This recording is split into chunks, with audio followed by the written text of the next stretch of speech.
अस्सलाम स्टूडेंट्स, आज हम क्लास 10th फेडरल बोर्ड का यूनिट नंबर 4 स्टार्ट कर रहे हैं, जिस चैप्टर का नेम है कंडीशनल कंट्रोल स्ट्रक्चर। इससे रिलेटेड फाइनल्स में आपका एक प्रोग्राम ज़रूर आता है, कंडीशनल कंट्रोल स्ट्रक्चर। ठीक है, इसके नाम से क्लियर हो रहा है कि एक ऐसा प्रोग्राम जिसमें या ऐसा सेट का स्टेटमेंट का स्ट्रक्चर जिसमें कंट्रोल स्टेटमेंट्स को किया जाता है on the basis of condition. ठीक है, पूरे स्ट्रक्चर को, प्रोग्राम के पूरे स्ट्रक्चर को किसी कंडीशन के बिहाफ पे कंट्रोल किया जाता है। अब वो कौन सी स्टेटमेंट्स हैं या वो कौन सी कंडीशंस हैं जो लगा के प्रोग्राम के स्ट्रक्चर को कंट्रोल किया जाएगा, वो हम लोगों ने इस चैप्टर में डिस्कस करनी है डिटेल विद एग्जांपल्स के साथ। सबसे पहले आपके टॉपिक जो बुक में गिवन है that's name is control statement. Control statement क्या है? कंट्रोल स्टेटमेंट नेम से इसके पता चल रहा है कि पूरे प्रोग्राम में कोई ऐसी स्टेटमेंट जिसने पूरे प्रोग्राम का कंट्रोल लिया हुआ होगा या उसके अकॉर्डिंग सारी स्टेटमेंट्स प्रोग्राम की चल रही होंगी, उस स्टेटमेंट को आप कहते हैं कंट्रोल स्टेटमेंट। ठीक है, नेक्स्ट आपकी एक और हेडिंग है, टॉपिक वाइज मैं आपको एक्सप्लेन कर रही हूँ। नेक्स्ट है कंडीशनल स्टेटमेंट। कंडीशनल स्टेटमेंट में क्या होता है कि आपकी जब भी प्रोग्राम में body of the program start होती है, वहाँ पर मल्टीपल स्टेटमेंट्स लिखी पाई जाती हैं। तो जब अगर कोई स्टेटमेंट किसी कंडीशन को देखते हुए प्रिंट की जाए या किसी कंडीशन को देख के करते हुए कोई स्टेटमेंट लिखी जाए, that statement is known as conditional statement. अब कंडीशनल स्टेटमेंट की कुछ टाइप्स हैं, जिसमें से एक है इफ एल्स, और यही स्टेटमेंट्स हमने इस चैप्टर में डिस्कस करनी है। ठीक है, एल्स, इफ, और एक नेक्स्ट है स्विच स्टेटमेंट। ठीक है, ये आपकी स्टेटमेंट्स हैं कुछ जो हम लोगों ने डिटेल के साथ, एग्जांपल्स के साथ इन कंडीशनल स्टेटमेंट्स को डिस्कस करना है। सबसे पहले मैं आपको स्टार्ट करवा रही हूँ इफ़ स्टेटमेंट के साथ। ठीक है, पहली एग्जांपल और पहला सेंटेंस जो आज आपके इस लेक्चर का हिस्सा है, that statements name is if statement. If statement किस तरीके से काम करती है उसका आप सेंटेंस देख लें। सेंटेंस आपका किसी भी प्रोग्राम का सेंटेंस दूसरे प्रोग्राम से या दूसरे किसी भी स्ट्रक्चर से हर प्रोग्राम को डिफरेंट बनाता है। अब ये सेंटेंस इफ़ का स्टेटमेंट कैसे काम करता है? इफ़ की स्टेटमेंट, इसके बाद कंडीशन लिखी होती है। कंडीशन में आपके less than, greater than, less than और इक्वल, ग्रेटर देन और इक्वल या नॉट इक्वल, ये वाले सिंबल यूज़ करते हुए हम कोई वेरिएबल पास करवाते हैं एंड देन उनको किसी नंबर ऑफ आइटरेशन तक लेके चलते हैं। प्रीवियस जितने भी लेक्चर्स पढ़े हैं वहाँ पे मैंने डिफरेंट जगहों पे कंडीशनल स्टेटमेंट यूज़ की है। इसके बाद आप ब्लॉक ऑफ स्टेटमेंट में आते हैं। अगर कंडीशन फुलफिल होती है, इफ़ की यही डिफरेंस है, आप गौर से सुनिएगा। अगर इफ़ में कंडीशन चेक होती है, कंडीशन ट्रू होती है, तो ये ब्लॉक ऑफ स्टेटमेंट में चला जाता है। लेकिन अगर कंडीशन लेट्स सपोज फेल होती है तो ये स्टेटमेंट ब्लॉक ऑफ स्टेटमेंट्स में नहीं जाएगा। इफ़ अपना सारा control body of the structure से बाहर भेज देगा, मतलब गेट ch करवा के ज़ीरो करवा देगा। कंडीशन फुलफिल है तो स्टेटमेंट लिखवाई जाएगी। अगर कंडीशन फेल हो जाती है तो स्टेटमेंट कुछ भी नहीं लिखवाया जाएगा, रिटर्न आपको ज़ीरो हो जाएगा। ये है आपकी इफ़ स्टेटमेंट का काम। अब इससे रिलेटेड आपको दो प्रोग्राम की एग्जांपल मैं करवा देती हूँ, उससे आपको बिल्कुल क्लियर हो जाएगा कि किस तरीके से इफ़ स्टेटमेंट काम करती है। जी, तो स्टूडेंट्स, आपके सामने एक प्रोग्राम है जिस प्रोग्राम में कहा गया कि आपने इफ़ स्टेटमेंट को यूज़ करते हुए आपने एक प्रोग्राम लिखना है। ठीक है, कोई वो नहीं है कि बस कुछ स्टेटमेंट आपने लिखवा के देनी है। आपको पता है सबसे पहले ये आपकी हेडर फाइल है, ये आपके फंक्शन की डिक्लेरेशन हुई है। यहाँ पे इंट डाटा टाइप दी हुई है, मार्क्स आपकी क्या है, एक वेरिएबल पास हुआ है मार्क के नाम का। अब आपने सबसे पहले इस पूरे प्रोग्राम में आउटपुट स्टेटमेंट को फैच करना है। ठीक है, कितनी आउटपुट स्टेटमेंट है, तो वो स्टेटमेंट जो प्रिंट एफ के साथ लिखी जाती हैं, हमेशा वो स्टेटमेंट्स आपकी आउटपुट में दी जाती हैं। और ये बात याद रखिएगा कि आपके पेपर में दो क्वेश्चन ज़रूर इस चीज़ के आते हैं कि पूरा प्रोग्राम लिखा हुआ होता है और कहा जाता है कि जी आप इसकी आउटपुट लिख के दीजिए। ठीक है, तो आउटपुट लिखने का क्या है कि आपके सामने जब भी कोई प्रोग्राम आए तो आपने उस प्रोग्राम में से सबसे पहले प्रिंट एफ की स्टेटमेंट्स को देख लेना है। तो जो स्टेटमेंट प्रिंट एफ की होगी उसके अंदर जो भी चीज़ लिखी होगी आपने सेम एज इट इज़ उठा के आउटपुट में लिखनी होगी, लेकिन आपने कोई भी स्केप सीक्वेंस यूज़ नहीं करना। ठीक है, ये स्केप सीक्वेंस आपने आउटपुट के टाइम पे यूज़ नहीं करना और कोई भी फॉर्मेट स्पेसिफायर भी यूज़ नहीं करना। ठीक है, ये जैसे परसेंटेज डी ये एक फॉर्मेट स्पेसिफायर है, अभी तो वैसे स्कैन एफ इनपुट स्टेटमेंट में लिखा हुआ है, लेकिन अगर किसी आउटपुट स्टेटमेंट में भी फॉर्मेट स्पेसिफायर आया हुआ है तो वो भी आपने आउटपुट में नहीं लिखना होता। अब मैं आपको एक्सप्लेन करती हूँ इस प्रोग्राम की पूरी वर्किंग को।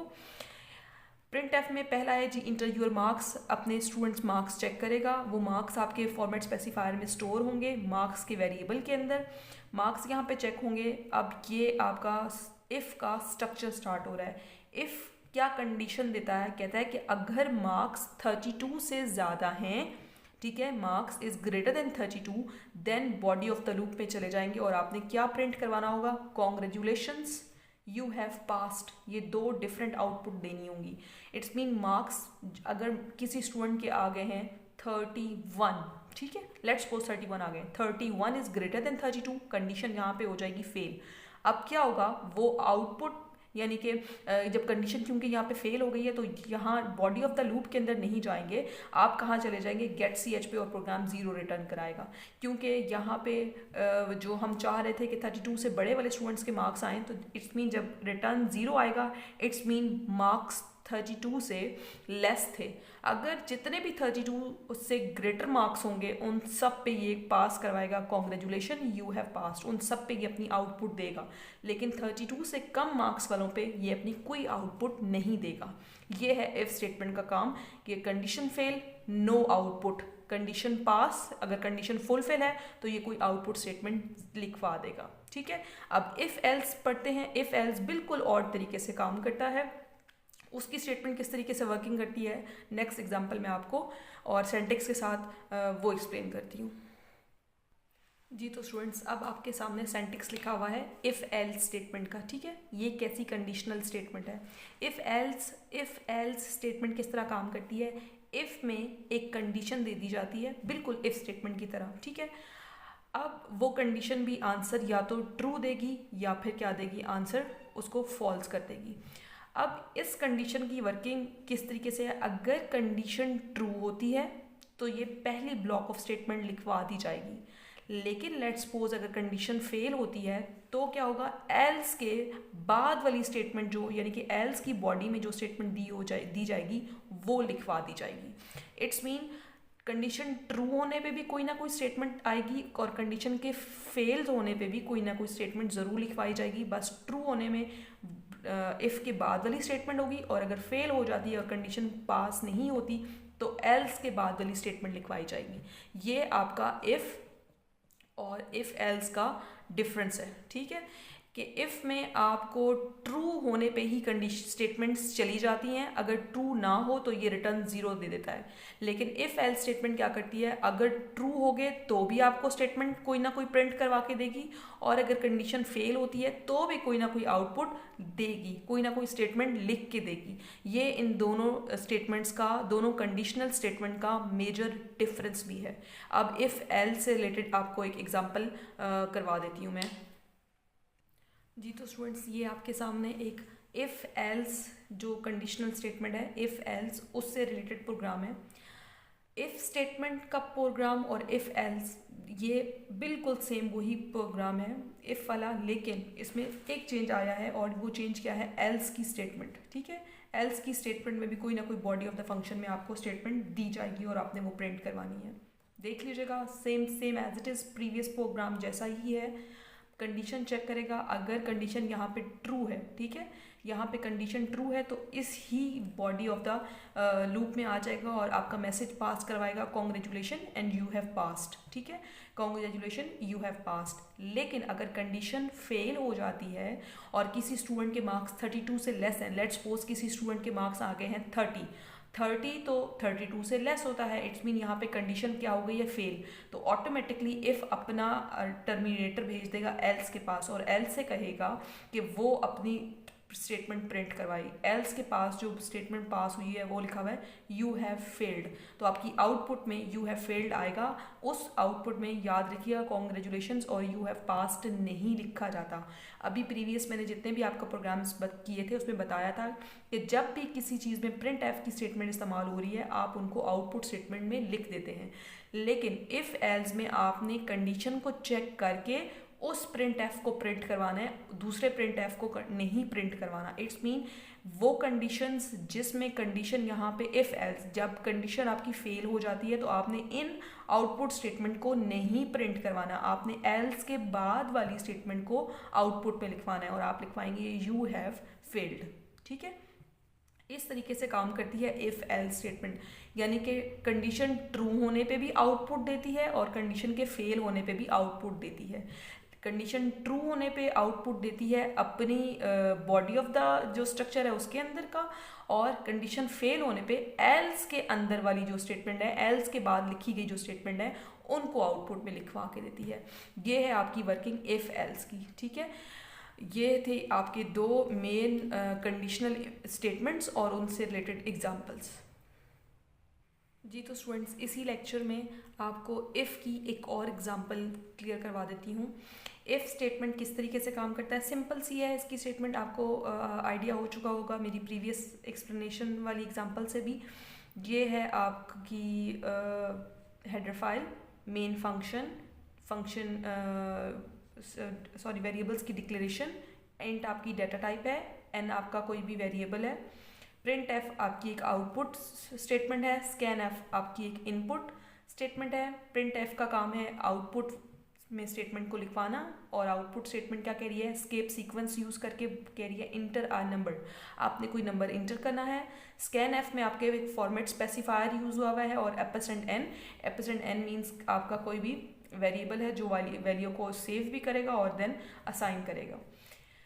कहते हैं कंडीशन में, अब कंडीशन क्या कहती है, n इज़ ग्रेटर देन 0, आप 0 के अलावा कोई भी और नंबर ले लें, आपने क्या करना है, उनका स्केयर प्रिंट करके दिखाना है। ठीक है, प्रिंट एफ ये वो स्टेटमेंट है जो स्केयर प्रिंट करवा रही होगी। The square of format specifier is format specifier, format specifier इस वाले में वो नंबर आ जाएगा। लेट्स सपोज मैं 3 का स्केयर ले रही हूँ, और ये फॉर्मेट स्पेसिफायर क्या करेगा, उस 3 का स्केयर ले देगा, मीन्स 9। तो आपके आंसर में क्या आएगा, द स्केयर ऑफ 3 इज़ 9।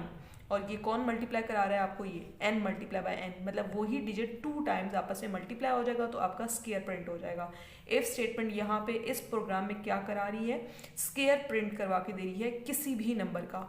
वो नंबर रेंडमली मैं यहाँ पे लिखूंगी, और वो कौन लिखवाएगी, ये मेरी ये प्रिंट एफ की स्टेटमेंट यहाँ पे कोई नंबर लिखवाएगी, और स्कैन एफ में यहाँ पे वो इनपुट में नंबर दे दिया जाएगा। लेट्स सपोज मैं कोई नंबर देती हूँ 6, तो ये फॉर्मेट स्पेसिफायर 6 को सेव करेगा, और ये फार्मूला यानी कि स्केयर का फार्मूला क्या होता है, आप उस वैल्यू को 2 टाइम्स मल्टीप्लाई कर देते हैं, 6 6 आर 36, तो आपका ये आंसर आ जाता है।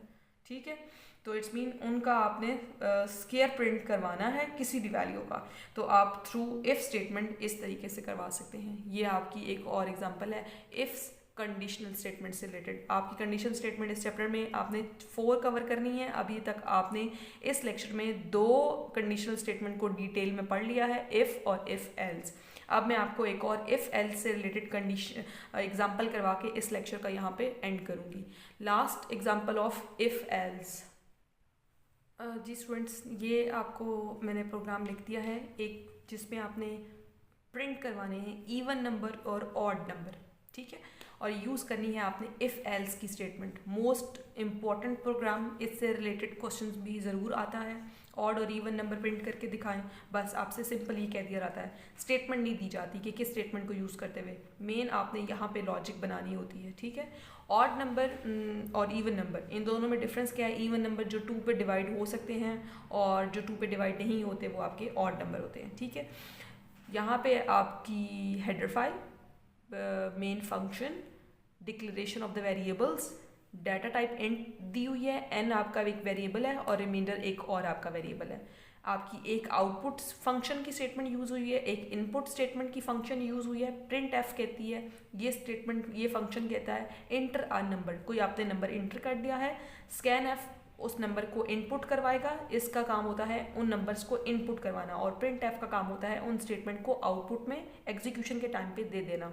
तो स्कैन एफ यहाँ पे एक फॉर्मेट स्पेसिफायर है, ये क्या करेगा, एन की वैल्यू को अपने पास स्टोर कराएगा। एपेसेंट एन क्या करेगा, वैल्यू असाइन करेगा। रिमाइंडर में एक यहाँ पे मेजर लॉजिक जो लगी हुई है वो ये है कि एन को डिवाइड करना है 2 से। हर वो नंबर जिसमें रिमाइंडर आपके पास 0 आ जाएगा, इट्स मीन वो डिवीजन 2 से फुलफिल हुई है, 2 ने उस डिवीजन को कंप्लीट किया है। तो वो सारे नंबर जिनमें आपका रिमाइंडर 0 आता है और 2 कंप्लीटली उन नंबर्स पे डिवाइड हो जाता है, वो आपके नंबर आ जाएंगे इवन नंबर्स में। और उसके अलावा जितनी भी डिवीजन होगी जिसमें आपके रिमाइंडर में कोई ना कोई वैल्यू बच रही होगी, 0 नहीं आ रही होगी, तो वो आपकी स्टेटमेंट एल्स लिखवा देगी, you entered an odd number. If else दो स्टेटमेंट है। If statement even number print करवाएगी, else statement odd number.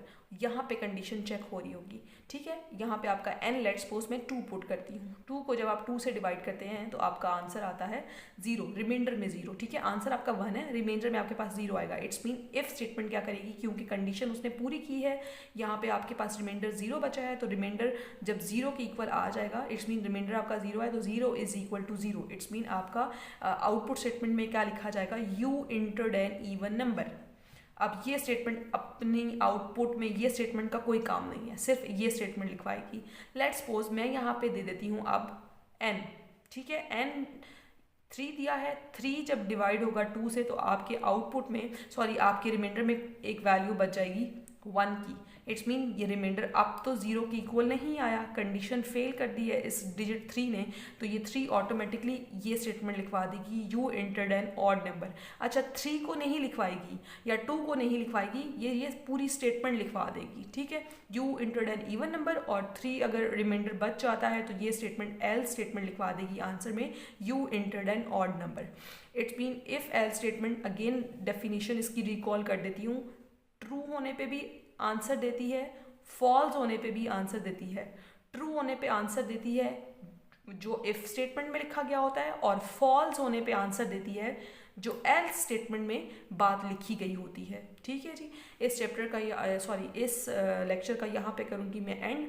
Next topics के साथ next conditional statement, else, if और स्विच, इसके बाद ये 2 स्टेटमेंट्स आपसे नेक्स्ट लेक्चर्स में डिस्कस की जाएंगी। थैंक यू सो मच, अल्लाह हाफिज़।